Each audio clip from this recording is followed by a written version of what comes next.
this is going to be an incredible oversimplification, but I'm going to use it anyway. The rise of Russian music very directly paralleled what had happened a little bit earlier in Russian literature.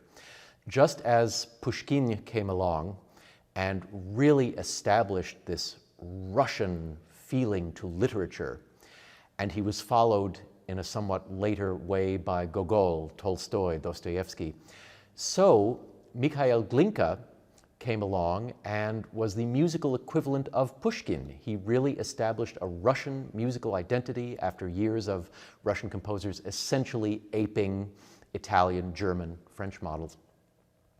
And just as Pushkin had his literary followers, so Glinka had Balakirev. He had the whole school known as the Five. In a somewhat morphed way, he had Tchaikovsky. We'll talk a little bit more about that later. But it's interesting that these two very, very potent Russian movements in the arts had such strong parallels. Pushkin, Glinka, the other writers, the other composers.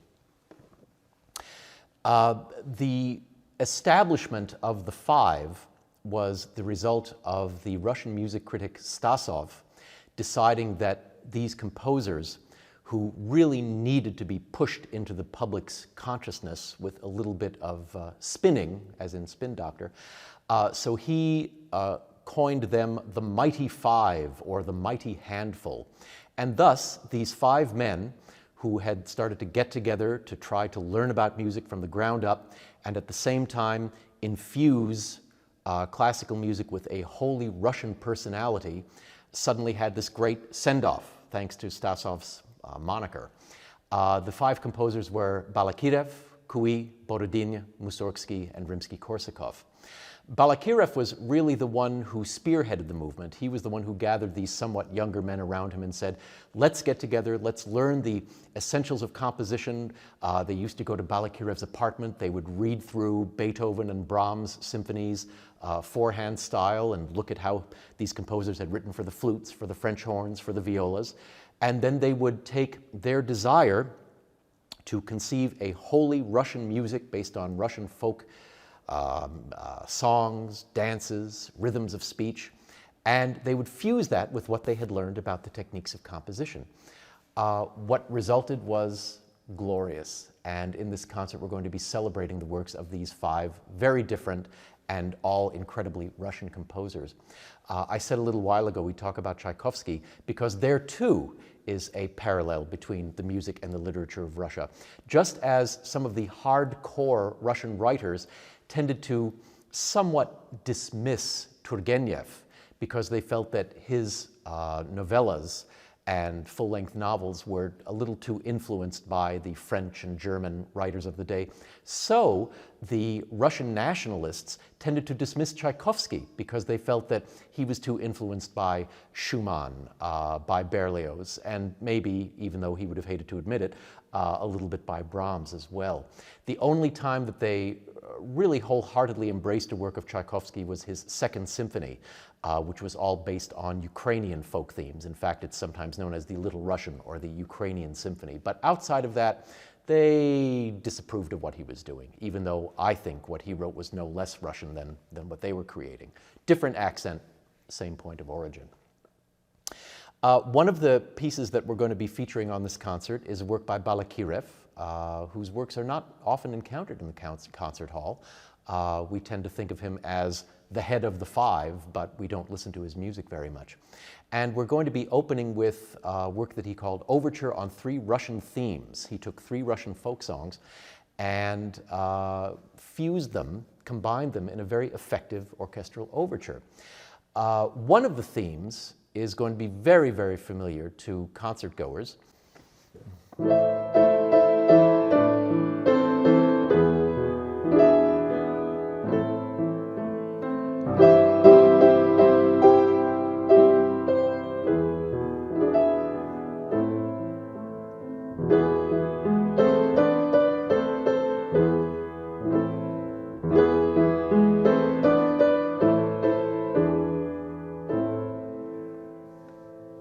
Now, anybody familiar with the chestnuts in the symphonic repertoire will make a connection between that folk song and Tchaikovsky's use of it in the finale of his Fourth Symphony.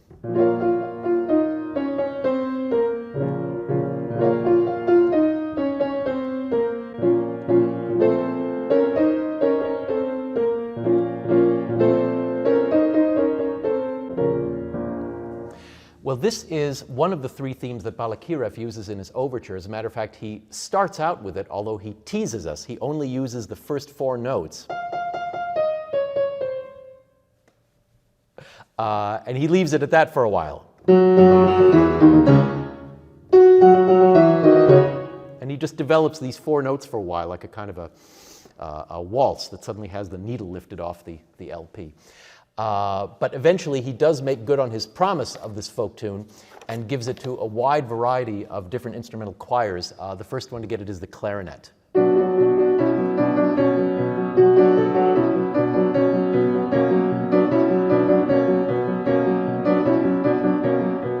And then pretty much everybody gets a shot at it.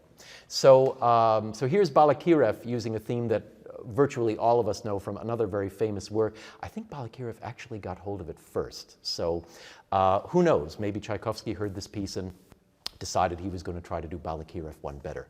That's somebody's research project right there. As to some of the other composers on the program, César Cui, also not often encountered in the concert hall, is going to be represented by a very lovely piece he wrote called Orion Taille, which I believe was originally a violin and piano piece. We're going to feature it in an orchestration by a really amazing American musician named Carmen Dragon. For Alexander Borodin, we're going to be playing not the Polovtsian dances from the opera Prince Igor, but the Polovtsian March. Not as well known as the dances. I think this is going to make it some friends. And the remaining two composers always should appear together on a concert whenever possible, because I think that they were probably the two closest of friends out of this combination of five composers. That's Modest Mussorgsky and Nikolai Rimsky-Korsakov. I would go so far as to say that Rimsky-Korsakov didn't exactly take advantage of the notion of their friendship. In fact, he probably thought he was doing his friend a great service. But after Mussorgsky died at far too early an age, 42, from alcoholism, Rimsky-Korsakov decided that he was going to do Mussorgsky the favor of correcting all of Mussorgsky's glaring deficiencies as a composer. All of the five, while they loved Mussorgsky intently as a friend, found that his music was too raw, that the dissonances that ended up on paper, well, he certainly couldn't have meant that. I mean, that's just too off the wall. Those rhythms, he couldn't have meant to suddenly put in a bar of five in the midst of all that. So they would make more regular his rhythmic eccentricities. They would tend to smooth things out if they felt that the harmonies were a little strange. One example, a very famous one, Mussorgsky's greatest achievement was the opera Boris Godunov. The coronation scene has this wonderful series of alternating chords. And there's one specific instance where Rimsky-Korsakov decided that the harmonic goings-on were too rough, and so he smoothed them out. So this is what we're used to hearing, because for years Rimsky-Korsakov's performing edition of Boris Godunov was the preferred one in the opera house. We have this series of stinging chords.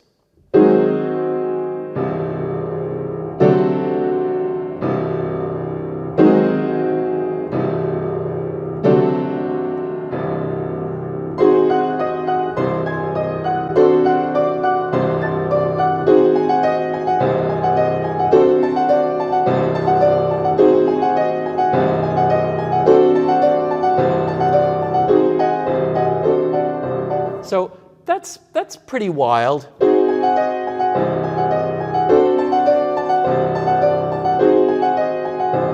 But what they found out when they went back to the original manuscript, what Mussorgsky had originally written was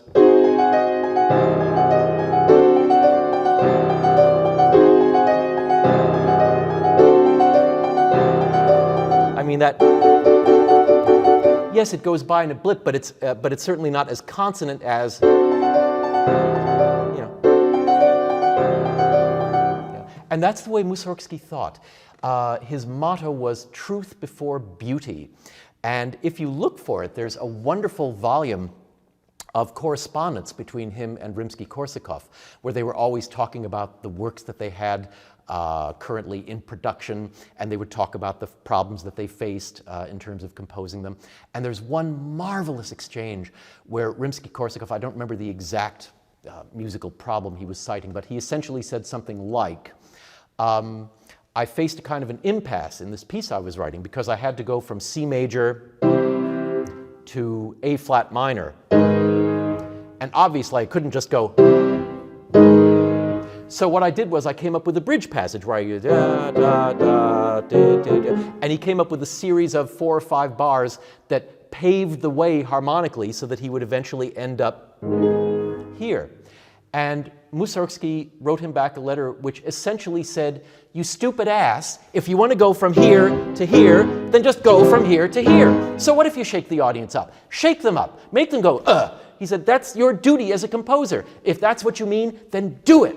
And Mussorgsky's music is full of these kinds of, I don't think he was ever trying to shock for shock's sake, but he was absolutely trying to get at the most direct approach to expressing himself, even if it was dissonant, even if it had a rhythmic irregularity that would cause you to somehow wondering if you'd been tapping your foot the right number of times per bar. He was fanatical about getting to the truth in his music. You find it all over pictures at an exhibition, Night on Bald Mountain, all the great works. And in the piece that we're going to perform on this concert, one of the greatest song cycles ever written, he faced death head on.